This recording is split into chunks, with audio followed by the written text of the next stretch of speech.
po yung nangyayari ngayon dito sa Siem Recto, mga kababayan.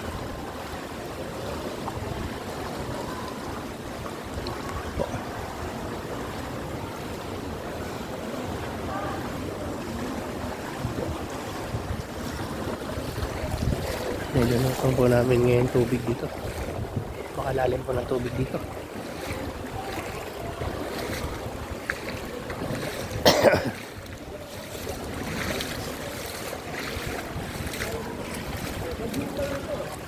Wala man lang pong barangay o gobyerno na tumulong sa mga tao rito na lumulusong yung tubig hanggang Baywang.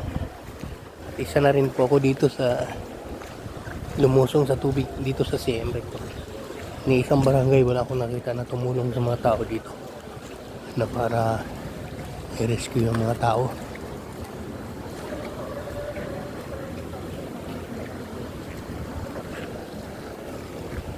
So ngayon nandito naman po ako, malapit na sa Divisoria. Dito sa parting itaas na to, medyo walang tubig.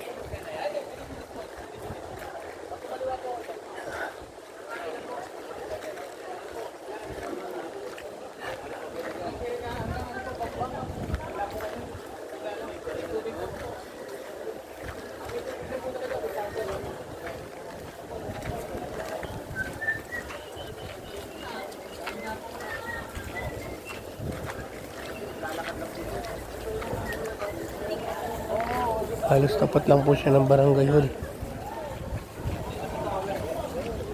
Wala kang makitang nagre-rescue ng mga tao dito o tumulong man lang.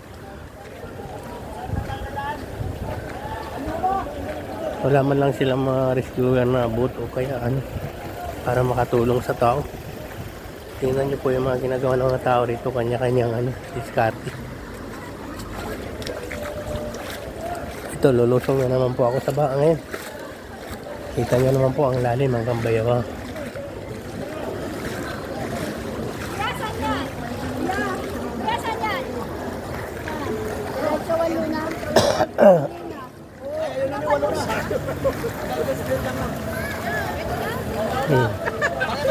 Tingnan na po ito kung gaano kalalim.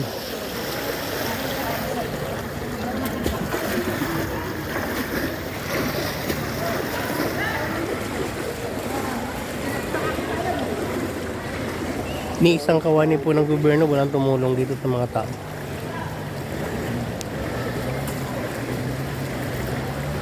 At bukod pa din po doon, napakalakas ng agos niya.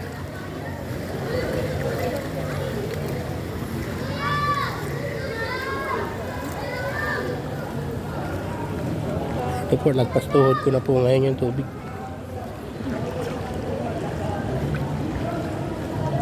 Ito po ay malapit na po sa Divisoria, sa 168. Nasa Recto pa rin po ito. Napakalalim po ng tubig.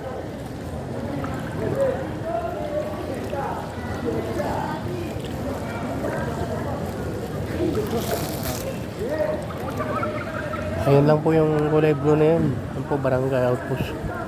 Wala man lang po silang rescuer na boat o ano man para makatulong sa mga tao.